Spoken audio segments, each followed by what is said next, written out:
1 Tesalonicenses 2, versículo 1, dice así la palabra de Dios: porque vosotros mismos sabéis, hermanos, que nuestra visita a vosotros no resultó vana, pues habiendo antes padecido y sido ultrajados en Filipos, como sabéis, tuvimos de nuevo en nuestro Dios para anunciaros el Evangelio de Dios en medio de gran oposición.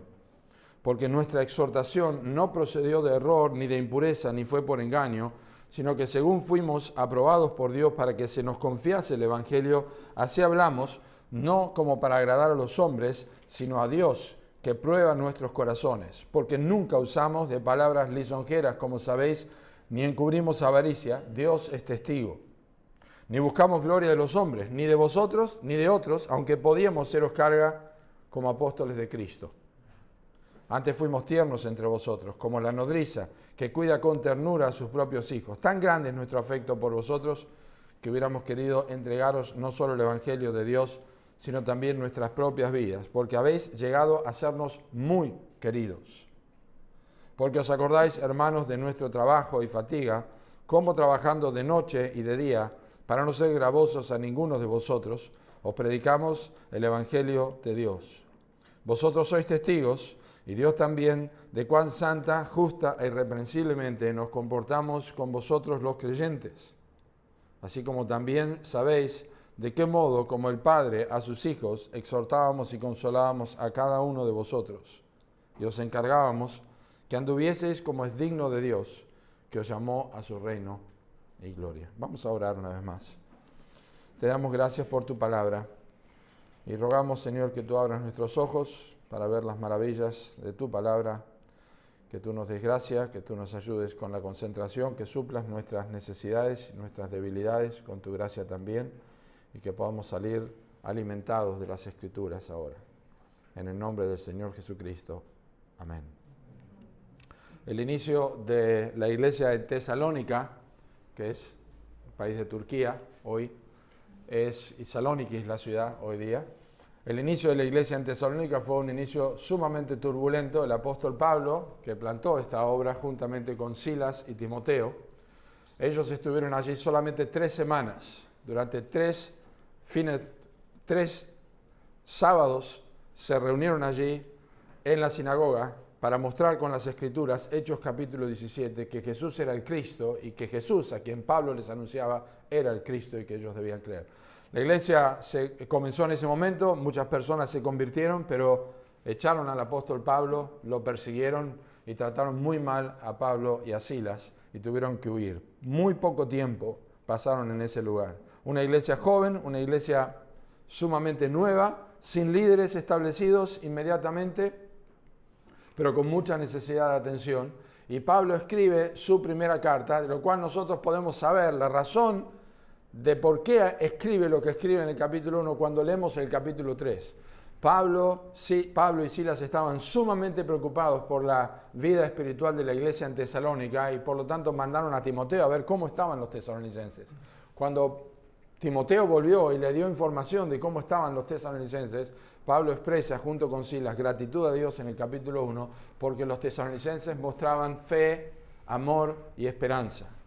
La obra de su fe, el trabajo de amor y la esperanza en la venida del Señor Jesucristo. Estaban firmes, estaban caminando con el Señor y estaban evangelizando a todo el mundo.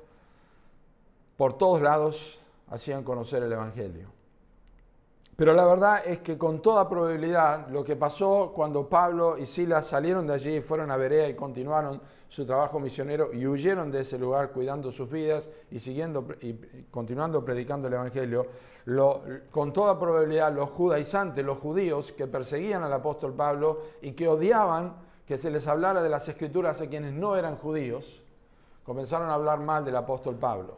Lo sabemos porque pasó con los corintios, porque pasó con las iglesias de Galacia y muy probablemente también con los tesalonicenses. Hay algunos indicios de esto en la carta a los tesalonicenses. Y el capítulo 2, que nosotros vamos a considerar hoy solamente los primeros 12 versículos, nos va a hablar de la integridad del apóstol Pablo y también de Silas, que produce un testimonio y confirma el Evangelio en las vidas de aquellos que lo están escuchando. La realidad es que cuando se pone en duda la integridad del predicador, entonces el mensaje también se pone en duda. Y esto es lo que Pablo está tratando de hacer en alguna manera y a su vez discipular a los tesalonicenses. Si nosotros dudamos de la autenticidad y de los motivos de los que enseñan, la motivación de aquellos que enseñan la palabra de Dios, nosotros debilitamos el peso del mensaje y dificultamos el crecimiento espiritual, aun cuando la vida de los que predican y ministran demuestre lo contrario, porque no podemos escuchar con atención porque estamos sugestionados que lo que nos están enseñando no es realmente cierto. Todo ministerio genuino enfrenta cuestionamientos. Conozco muchos pastores que como yo hemos enfrentado cuestionamientos en el ministerio que se desarrolla. No que no se cometan errores, no que no tengamos que aprender cosas, pero sí muchas veces hay cuestionamientos que ponen en duda la credibilidad del predicador. Nuestro contexto es particular. Yo no solamente estoy sirviendo aquí en la iglesia y también en Villa Regina, también servimos con la misión de ser, tengo ministerios con Ante Su Palabra, de predicaciones positivas, y muchas veces es difícil equilibrar estas cosas para poder servir al Señor. Estamos con el ministerio del Centro de Capacitación Bíblica, hemos tenido conferencias de liderazgo, hemos tenido conferencias de matrimonio, y hay una tensión a veces que es difícil de equilibrar entre el ministerio pastoral y las tareas y las responsabilidades que uno tiene que desarrollar. Y puede haber momentos de descuido o falta de claridad que generan preguntas legítimas en los creyentes de la iglesia. Entonces la pregunta, para entrar ya en el tema de hoy, es cómo evitamos que esas preguntas se conviertan en una mirada permanentemente sospechosa que debilite nuestra confianza en el mensaje. ¿Cómo evitamos las sospechas para que el mensaje no sea debilitado y vengamos aquí el domingo y escuchemos al pastor o quien esté enseñando en ese momento y pueda escuchar con atención y no está diciendo, me está metiendo un verso, esta persona realmente escribe con la mano y borra con el codo? ¿Cuáles son las cosas que nosotros tenemos que ver? Bueno, quiero compartir con ustedes dos cosas en general aquí en estos 12 versículos, los primeros 6 versículos y los restantes. Y en primer lugar, que el Evangelio de Cristo debe purificar los motivos de un pastor. El Evangelio de Cristo debe purificar la motivación de un pastor y por qué hace lo que hace. Y quiero que observen en primer lugar la valentía que tiene una persona que ministra el Evangelio y que es íntegro en lo que hace. Y esto es lo que hizo el apóstol Pablo en los primeros 2 versículos. Vosotros mismos sabéis, hermanos, que nuestra visita a vosotros no resultó vana, pues habiendo antes padecido y sido ultrajados en Filipos, como sabéis, tuvimos de nuevo en nuestro Dios para anunciaros el Evangelio de Dios en medio de gran oposición. Pablo está reiterando, y lo vamos a leer varias veces en estos 12 versículos, como Pablo dice, ustedes saben, ustedes se acuerdan, ustedes recuerdan bien, Dios también lo sabe. Esa credibilidad, cuando se pierde la credibilidad, echan al director técnico, ¿verdad? Porque ya no tiene credibilidad. Bueno, cuando se pierde la credibilidad en un pastor, es muy difícil prestar atención a lo que predica. Y Pablo comienza aquí haciendo una media defensa, pero no es una defensa por su vida en general, no está tratando de que le palmeen el hombro, sino que está diciendo, yo tengo que cuidarlos a ustedes. Y tienen que saber lo que nosotros hicimos. Y ustedes saben cómo nos comportamos entre ustedes. Y lo primero es que tienen que saber que nosotros hemos predicado con valentía. Eso es lo que significa la palabra de nuevo. Y él apela al conocimiento y al recuerdo de los tesalonicenses. Porque dice, no fue un ministerio vacío. La visita a vosotros no resultó vana. Nosotros no estuvimos rascándonos la panza cuando estuvimos con ustedes. No estuvimos sin hacer nada. Y la vida de ustedes confirma que nosotros no nos quedamos quietos y que nosotros no dejamos de hablar lo que teníamos que hablar. Ese era el ministerio de Pablo en ellos. Hubo un fruto claro en el ministerio en la vida de Tesalónica. Y una de las cosas que señalan los motivos correctos de un predicador o un pastor y que indican la obra de Cristo en su vida como mensajero es la manera que persiste pastoreando a pesar de las dificultades que tiene, a pesar de los encontronazos que tiene, a pesar de las pruebas que tiene, a pesar de las críticas que puede tener. Sigue predicando, sigue enseñando, sigue pastoreando, sigue aconsejando. Y esto es lo que Pablo hizo también. Y la experiencia previa que Pablo menciona aquí en Filipos, no tenemos tiempo de leerla, pero en su Biblia tiene una letra chiquitita y les va a referir al capítulo 16 de Hechos. Pablo y Silas estuvieron presos en una cárcel, en lo más profundo de una cárcel en Filipos. Y fueron azotados y fueron ultrajados. Esas son las palabras que él usa: sufrimientos y ultrajes, padecimientos y ultrajes. Y dice, tuvimos denuedo igualmente en predicar el Evangelio. ¿Saben que Pablo está diciendo, yo no soy un asalariado, yo no soy un oportunista? Nosotros seguimos predicando igual. Hay gente que abandona el ministerio y se enoja en el ministerio solamente porque murmuran o porque hablan. Bueno, Pablo fue golpeado y fue ultrajado, que es una palabra que significa que fue tratado legalmente de manera injusta. Le cobraron lo que no le correspondía. Lo metieron preso cuando no era justo meterlo preso. Estuvo allí en la cárcel, en lo más profundo, con heridas en sus espaldas, porque sabemos que cuando el carcelero sacó a Pablo y a Silas de la cárcel, curó sus heridas en su propia casa, así que estaban sufriendo en ese lugar. Y Pablo le dice a los tesalonicenses, nosotros llegamos y ustedes saben cómo estaban, ustedes saben cómo estábamos nosotros, y les predicamos con todo denuedo. Una cosa es mostrar denuedo cuando las cosas van bien, o valentía cuando las cosas van bien. Pero otra cosa es cuando hay oposición. Y Pablo dice, nosotros igualmente les predicamos en medio de gran oposición. Esta es una palabra que en el original significa pasamos muchísima agonía. Y estando en agonía, les predicamos igual el Evangelio de Dios. Durante 3 semanas, Pablo, con las heridas todavía en sus espaldas y con todo el sufrimiento y toda la injusticia, les siguió predicando con valentía. Eso es lo que está diciendo. Ustedes nos vieron de esa forma.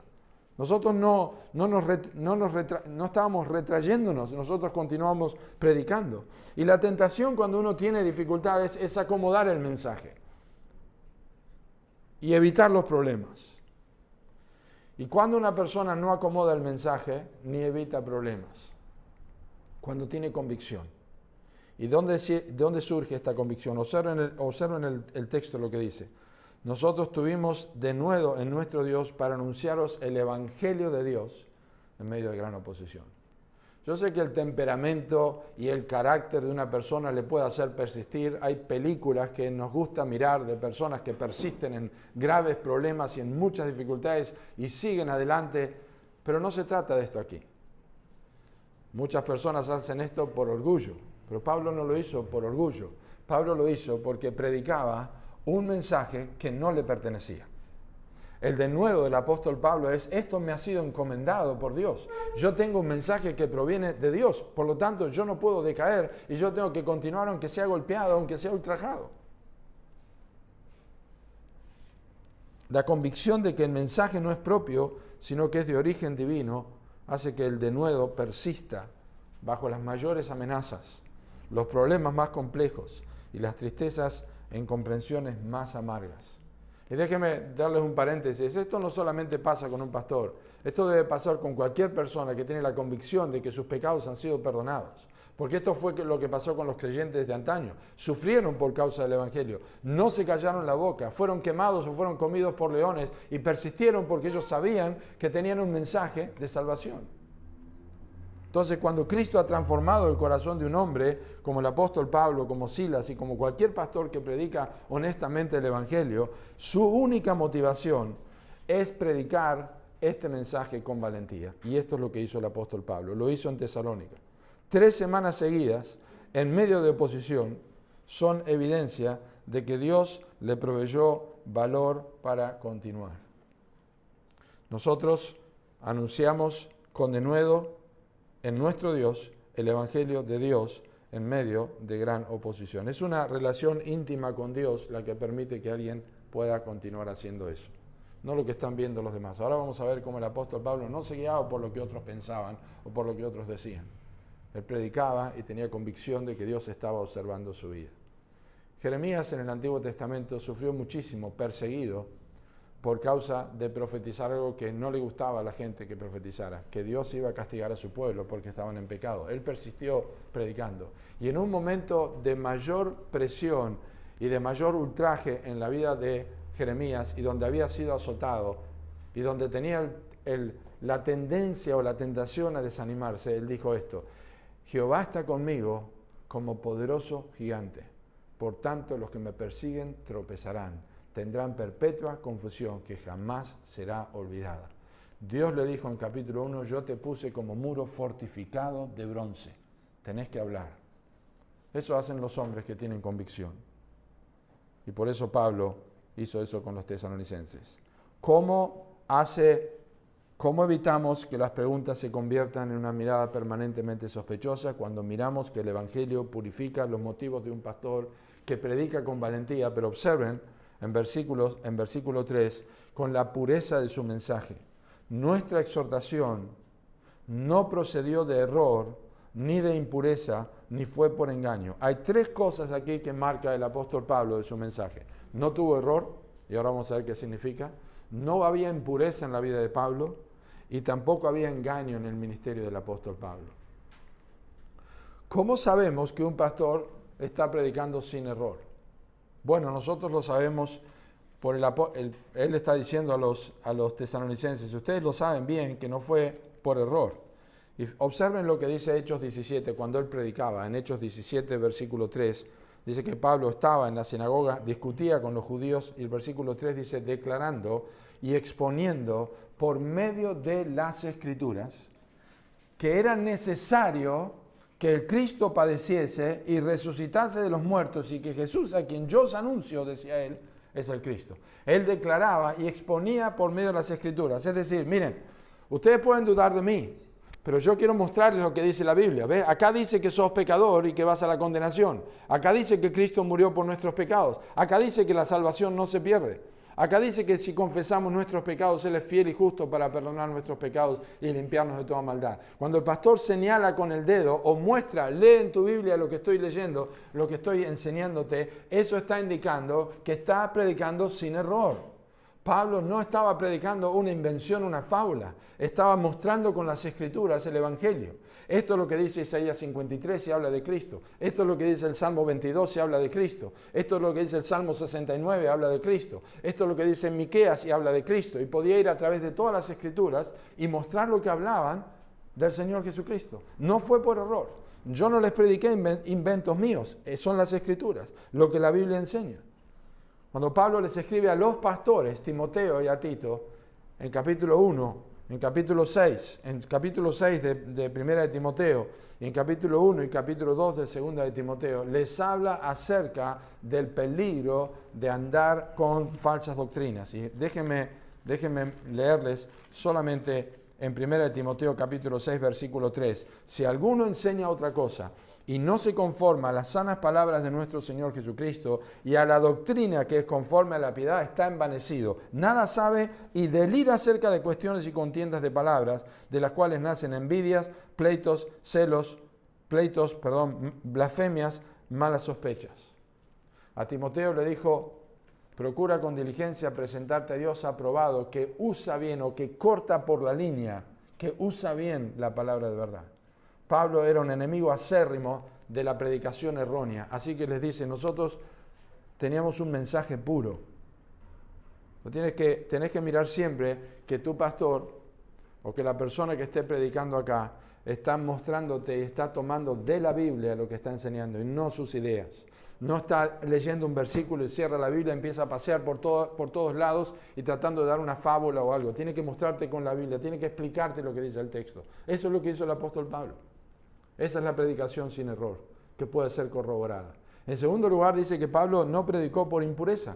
Y esto tiene que ver un poco con algunos aspectos históricos, porque indefectiblemente todos los predicadores ambulantes y filósofos y los que andaban con falsas doctrinas, lo que buscaban eran mujeres, buscaban impureza sexual. Lo tenemos en 2 de Pedro capítulo 2, versículos 1 al 3, el engaño y la sensualidad. Y especialmente una práctica desde el Antiguo Testamento, porque en el libro de Jeremías, en el capítulo 23, hablando de los falsos profetas, hay un texto sumamente fuerte. Dice, los profetas de Jerusalén, he visto torpezas, cometían adulterios y andaban en mentiras y fortalecían las manos de los malos para que ninguno se convirtiese en su maldad. Me fueron todos ellos como Sodoma y sus moradores como Gomorra. No hace falta recorrer mucho la historia ni las noticias para descubrir que hay tantas sectas y tantos pseudo pastores que son encontrados en inmoralidad sexual. Bueno, uno puede ser acusado de eso, pero Pablo dice, ustedes les pueden decir lo que sea de mí sobre la impureza, pero mi predicación no fue buscando el lado femenino, o buscando el apoyo de mujeres, o buscando una satisfacción sexual. Es lamentable cuando eso entra en la iglesia. Y tampoco fue con engaño. La palabra engaño allí es la idea de poner una carnada en un anzuelo, que tiene un segundo propósito. El anzuelo no tiene el propósito de alimentar al pez, tiene el propósito de engañarlo.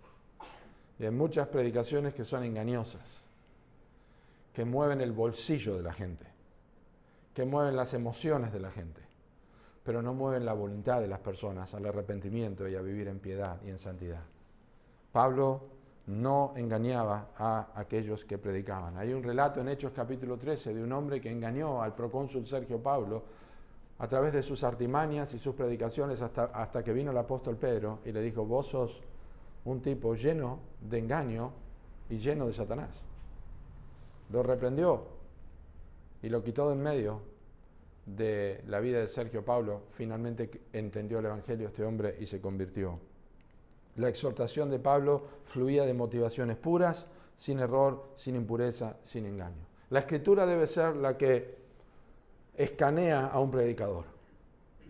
La iglesia debe hacer esto con la escritura, debe ver estos ejemplos aquí y debe observarlo también, valiendo la diferencia entre lo que es el contexto bíblico y claro del apóstol Pablo, pero con la vida de un pastor. También tenía pureza en sus motivos, versículos 4 al 6. Dice, según fuimos aprobados por Dios para que se nos confiase el evangelio, así hablamos. No como para agradar a los hombres, sino a Dios, que prueba nuestros corazones. Nunca usamos de palabras lisonjeras, como sabéis, ni encubrimos avaricia. Dios es testigo. Ni buscamos gloria de los hombres, ni de vosotros, ni de otros, aunque podíamos seros carga como apóstoles de Cristo. Y básicamente lo que está diciendo es que un pastor, un siervo que camina en integridad delante de Dios, no precisa más aprobación que la que tiene de Dios. No precisa que las personas le estén diciendo siempre qué buen sermón o qué gran sermón, o si no fuera por usted, pastor, no necesita nada de eso. Necesita la aprobación de Dios. Presentarte a Dios aprobado como obrero. Y eso es lo que Pablo está diciendo aquí. Especialmente con la seguridad de su comisión. Dios, dice el apóstol Pablo en versículo 4, según fuimos aprobados por Dios para que se nos confiase el evangelio. Si la comisión que tengo no me la diste vos, no me la dio la iglesia, no me la dieron mis padres, no me la dio una misión, no me la dio un fichero de culto, me la dio Dios. Y tengo que cumplir este trabajo. Esta es mi responsabilidad. Dios me ha llamado para esto. Y esto es lo que el apóstol Pablo entendía. Pablo era siervo del Señor Jesucristo. Sirvió a Cristo desde el momento de su conversión. ¿Quién eres, Señor? Yo soy Jesús a quien tú persigues. ¿Qué quieres que yo haga? Tenés que ir a predicar el evangelio. Al final de su ministerio dijo exactamente eso Pablo, estando casi en el naufragio. Hoy ha estado conmigo el ángel de Dios, de quien soy. ¿Quién eres, Señor? Y a quien sirvo. ¿Qué quieres que yo haga?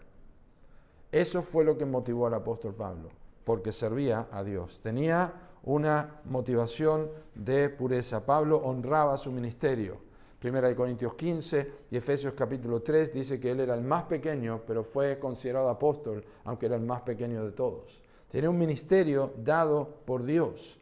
Fue recibido a misericordia, aunque fue blasfemo, perseguidor e injuriador. Fui recibido a misericordia, le dice a Timoteo en 1 Timoteo capítulo 1, versículos 11 y 12. Entonces la comisión recibida de Cristo es la base de la aprobación de Dios y el fundamento de motivos limpios. No solamente fue con el apóstol Pablo, lo mencionamos porque está aquí en la carta, pero cuando amenazaron a Pedro y a Juan en el concilio, dijeron, juzgad vosotros si es justo delante de Dios, obedecer a los hombres antes que a Dios. Nosotros no podemos dejar de decir lo que hemos visto y oído. Esa es nuestra responsabilidad. No buscaba a Pablo agradar a los hombres, sino agradar a Dios. Sin lisonja, sin codicia, sin buscar reconocimiento. Dice, Dios prueba nuestros corazones. Como mencioné esta mañana, un pastor debe conocer su Biblia y un pastor debe conocer la teología. Y la teología propia es una de las cosas más importantes. La teología propia es aquella que trata directamente de Dios el Padre. Tenemos la teología del Espíritu Santo, que es la neumatología, tenemos la teología del Hijo, la antropología, que es la teología del hombre, lo que la Biblia enseña sobre estos temas. Pero la teología propia, el conocimiento de Dios, es una de las cosas más importantes. Y una de las cosas más importantes que necesita saber un pastor y recordar de la teología es que Dios es el único que es omnisciente. Los pastores no son ni omniscientes, ni omnipresentes, ni omnipotentes.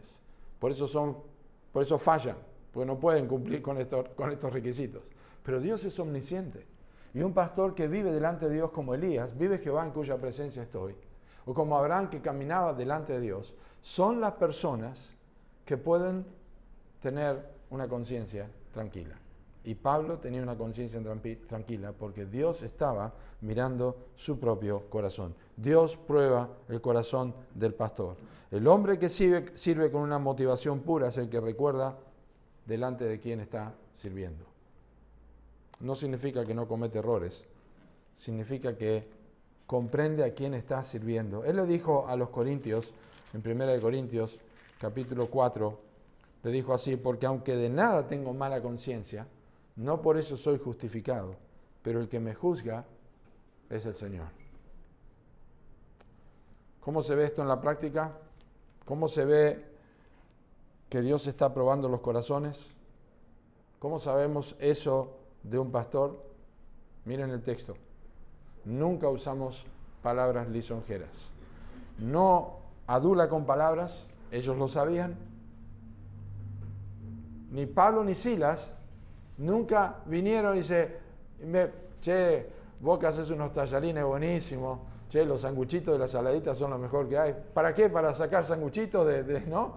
Nunca adula a las personas. No fue lo que hizo el apóstol Pablo. Ellos sabían muy bien que nunca había sacado provecho de ellos. No iban tras ganancias, no servían por dinero. Dios es testigo de esas cosas. No busca reconocimiento de los hombres. No buscamos la gloria de los hombres, ni de vosotros, ni de otros. Nunca, con nadie. Es una costumbre de ese pastor no buscar la aprobación de los hombres. No lisonjear a las personas. No sacar provecho. Y si fuera poco esto, el apóstol Pablo remata al final y dice: nosotros podíamos seros carga como apóstoles de Cristo.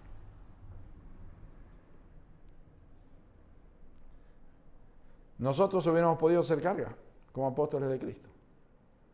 Yo podría poner en mi perfil la foto con MacArthur y estoy ahí, me gradué en el seminario.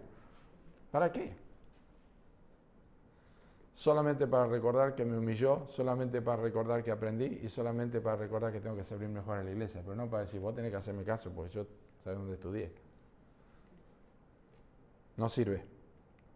No sirve sacar chapa para obtener algo de crédito. No es bíblico, no es necesario. Y no querés perjudicar a las ovejas.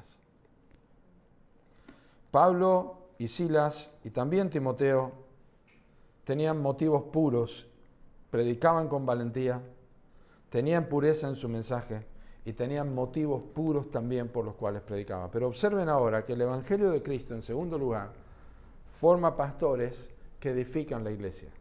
Casi que los que nos concentramos hasta el versículo 6 fueron cosas que Pablo está diciendo, no hicimos esto. Pero ahora quiero apelar a lo que ustedes saben que sí hicimos.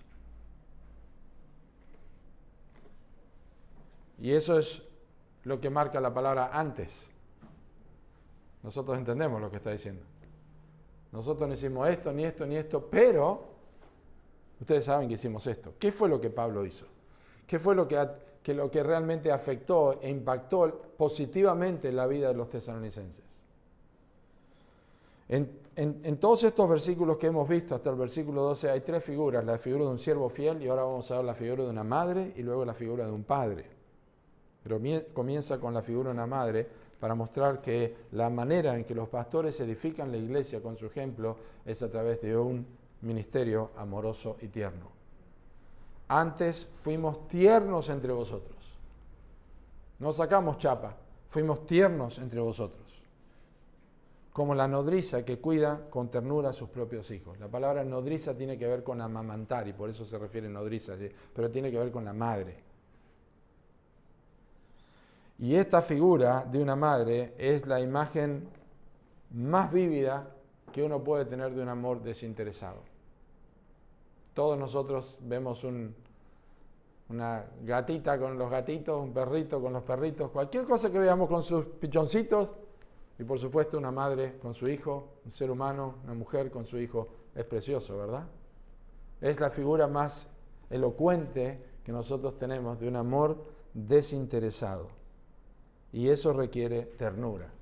Y la ternura no significa que todo es color de rosas, porque la palabra ternura, como la usaban frecuentemente los escritores en tiempos de Pablo, caracterizaba a una madre con niños difíciles, a un maestro con alumnos poco aplicados, o padres tratando a sus hijos. No siempre es fácil, pero se requiere ternura para enseñar, se requiere amor para enseñar. Y esto incluye alimentarlos y cuidarlos. Esa es la idea de la nodriza, que alimenta y cuida. Y todos sabemos que la mamá que alimenta a su bebé lo tiene cerca, lo tiene al lado de su corazón y lo tiene en brazos y lo alimenta.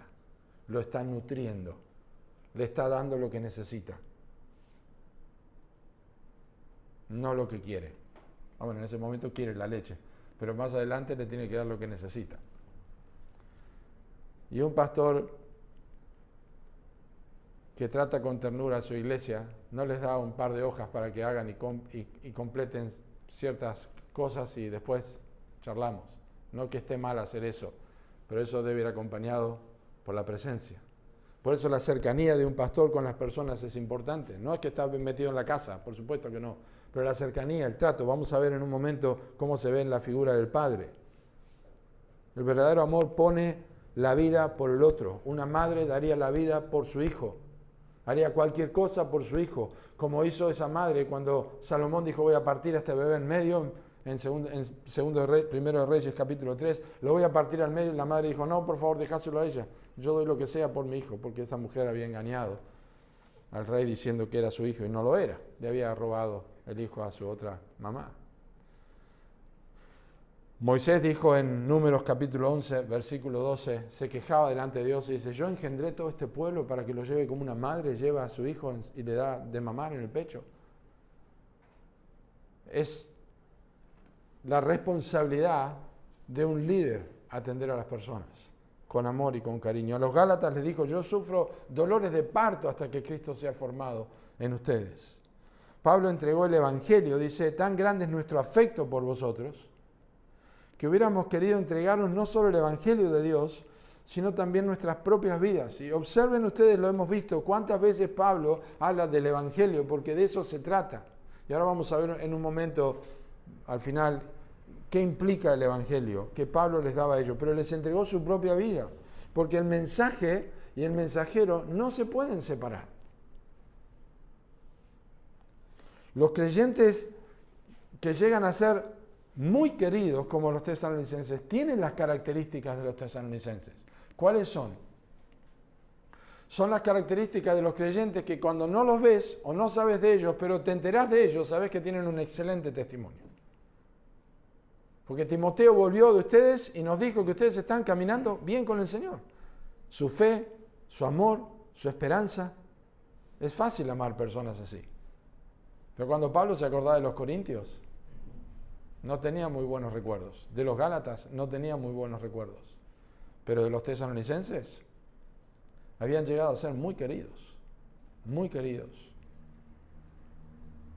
Fáciles de amar. Y ese amor es parte vital de la edificación de la iglesia.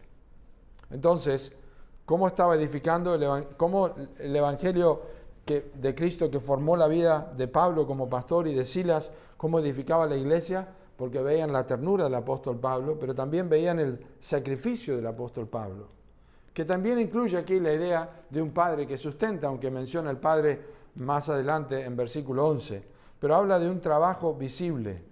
¿Os acordáis, hermanos? Otra vez apela al recuerdo. Cómo de nuestro trabajo y fatiga, como trabajando de noche y de día, para no ser gravosos a ninguno de vosotros, os predicamos el Evangelio de Dios. Entonces Pablo saca el álbum de fotos y le dice, ¿se acuerdan de esta otra figura? ¿Se acuerdan cómo trabajamos? Y está hablando de trabajo físico ahí. ¿Se acuerdan todo lo que hicimos? No les pedimos un centavo. Estuvimos 3 semanas ahí y nos las arreglamos. No les pedimos nada. No queríamos causarles ningún problema. Trabajamos con nuestras manos, no queríamos ser carga económica. Eso habla de un desinterés material.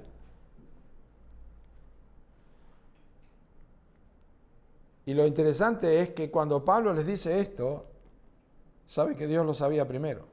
Vosotros sois testigos y Dios también. Siempre Pablo apela al conocimiento y el entendimiento de Dios. Ustedes saben, y Dios sabe, que nosotros no buscamos el dinero de nadie. Es un sacrificio que hicimos. Dios es mi testigo. Y luego dice, nosotros nos conducimos, nos comportamos santa, justa e irreprensiblemente. La vida piadosa de Pablo no era una actuación del día domingo, era la realidad.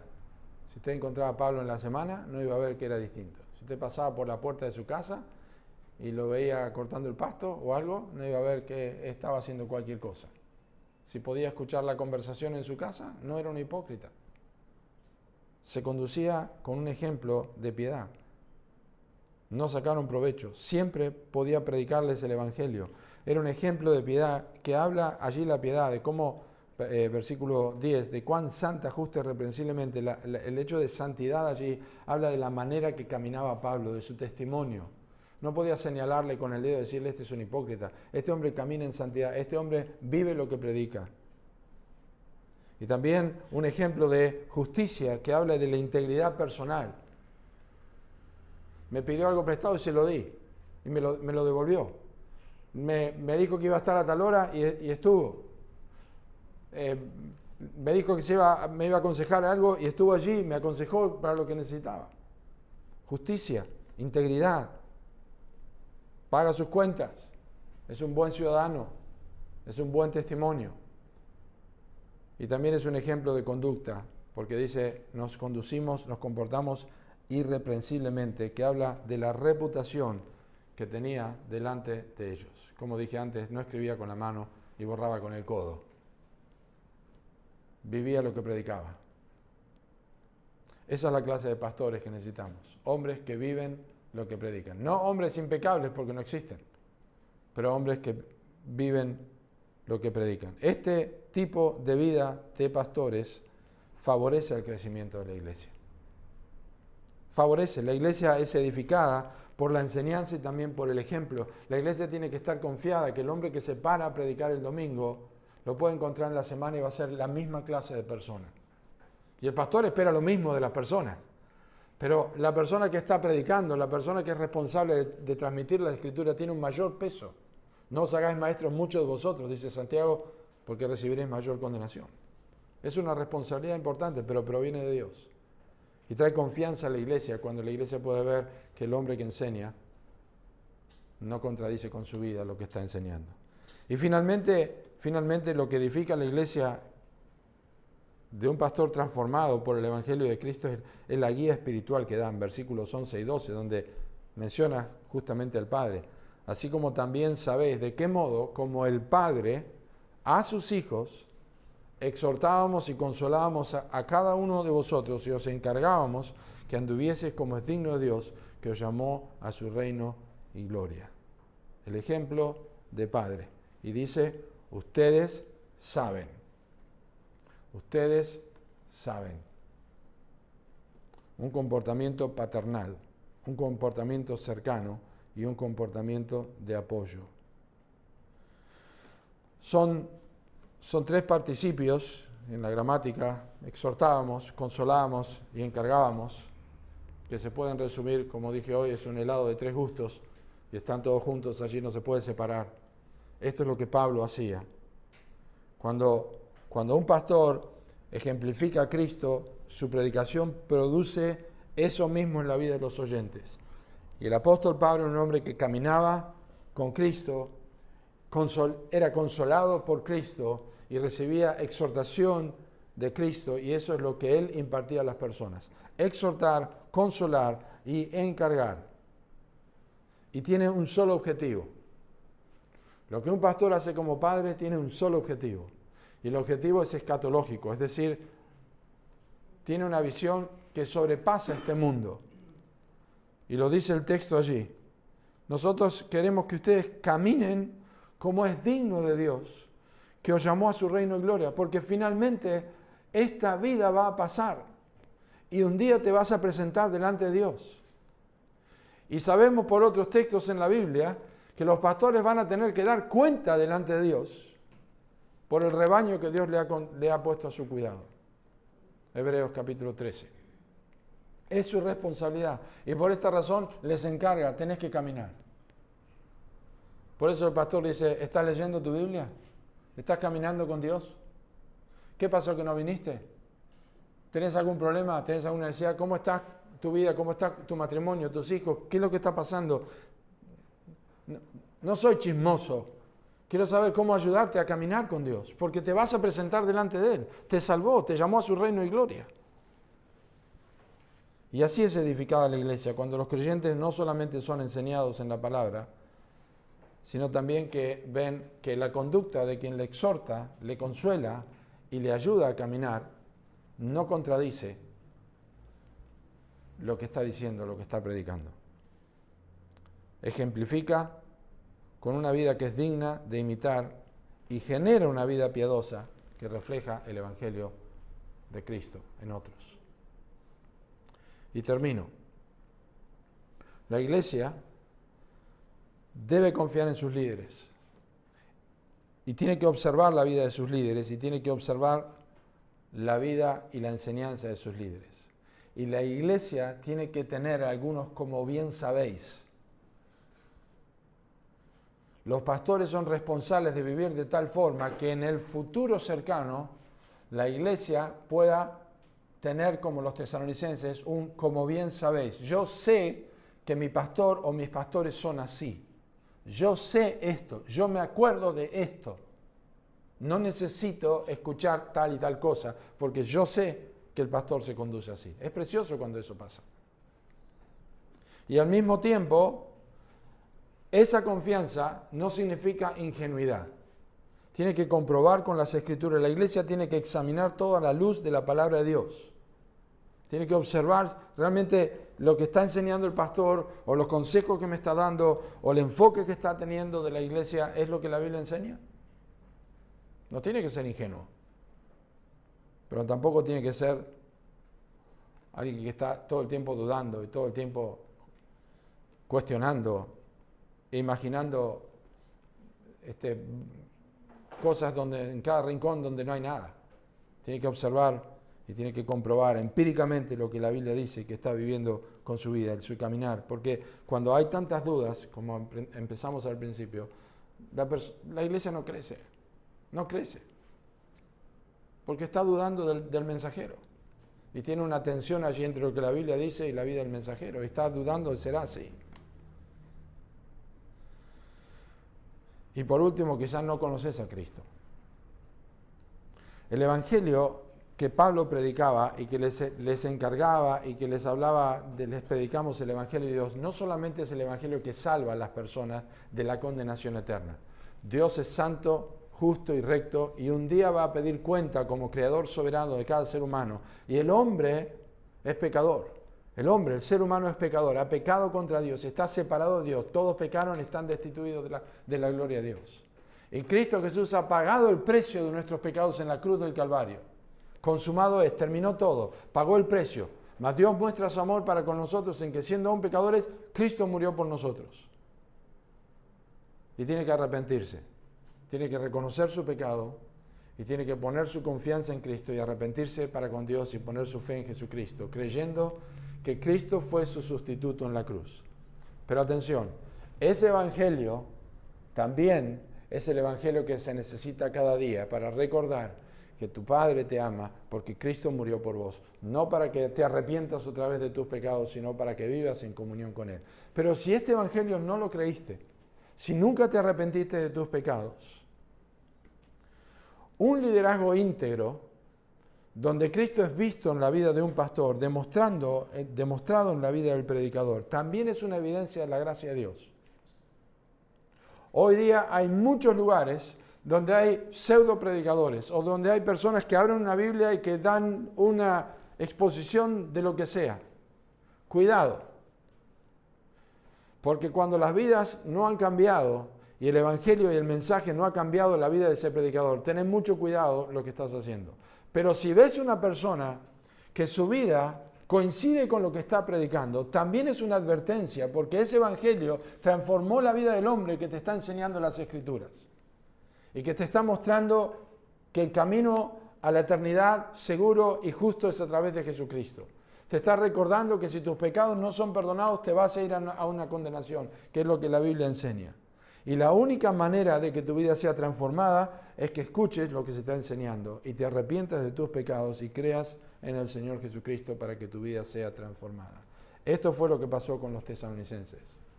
Y tenían un hombre como Pablo, como Silas, que realmente vivían lo que predicaban. Y estas personas fueron transformadas. Y la conducta de los tesalonicenses se divulgó por todos lados.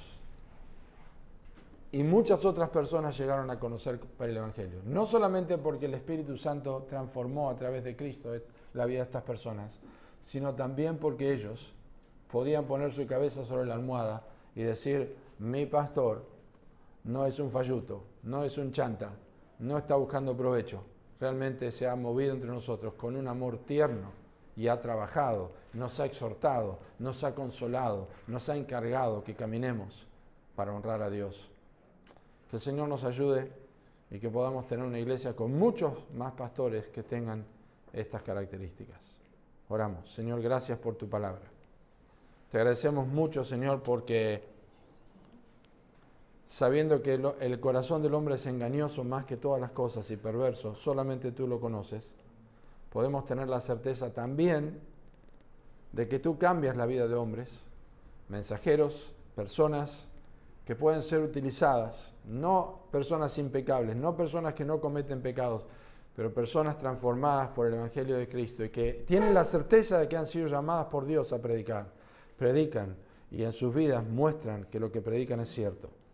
Y gracias porque una iglesia así puede crecer, una iglesia así puede confiar y una iglesia así puede escudriñar las Escrituras y estar segura de que lo que se les está enseñando está contenido en tu palabra y no es de invención humana.